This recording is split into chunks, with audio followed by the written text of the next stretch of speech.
Raté. Raté. Ça c'est pas mal. Qui a fait ça? C'est moi, chef. Lorsque Jacques a découvert que Lisa était handicapée, il a immédiatement déclaré que ses desserts n'étaient pas à la hauteur. Les cuisiniers autour d'elle se réjouissaient de son malheur. Lisa était mécontente de l'attitude de Jacques. C'est parce que je suis en fauteuil? Non, c'est parce que tu peux pas atteindre la table. Lisa n'était pas d'accord avec la décision de Jacques. C'est alors que Jacques posa le tablier sur la table pour qu'elle aille le chercher elle-même. Mais malgré tous ses efforts, Lisa n'arrivait pas à attraper le tablier posé sur la table. À court de solutions, Lisa dut admettre qu'elle n'y arrivait pas. Jacques lui dit que sans tablier, elle ne pouvait pas travailler en cuisine. Mais c'est à ce moment-là que Lisa trouva une solution. Mais qu'est-ce que tu fais là? Je me trouve un boulot dans votre cuisine. C'est comme ça que ça marche. Pas vrai, chef? Je vais te faire vivre un cauchemar en cuisine. Lisa pensait qu'elle allait peut-être finir par décrocher ce poste. Mais elle ne savait pas que ce jeu cruel et humiliant à l'encontre des personnes handicapées ne faisait que commencer. Cet après-midi-là, Jacques a ordonné à tout le monde de préparer un steak de taille moyenne. Mais lorsqu'il s'est approché de Lisa, il a délibérément jeté le steak par terre. Lisa savait que Jacques cherchait à lui mener la vie dure. Montrez-moi ce dont vous êtes capable.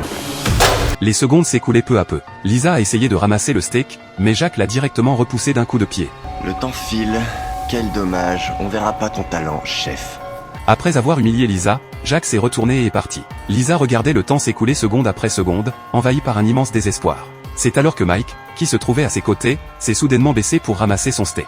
Lisa s'est immédiatement réjouie et s'est mise à préparer les ingrédients. À ce moment-là, tout le monde s'affairait à cuisiner son steak.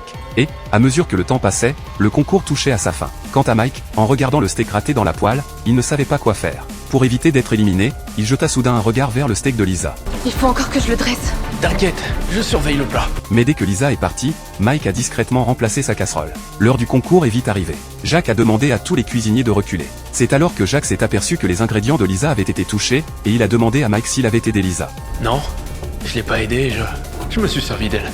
Pour atteindre l'objectif que vous avez fixé. Oh, avec plaisir. Laissez-moi juste finir. Mike regardait le steak dans l'assiette de Lisa, très perplexe. Ce n'est qu'en soulevant le couvercle de la casserole qu'il s'est rendu compte que Lisa avait déjà pris le steak. Tu crois que t'as gagné? Et pourquoi pas?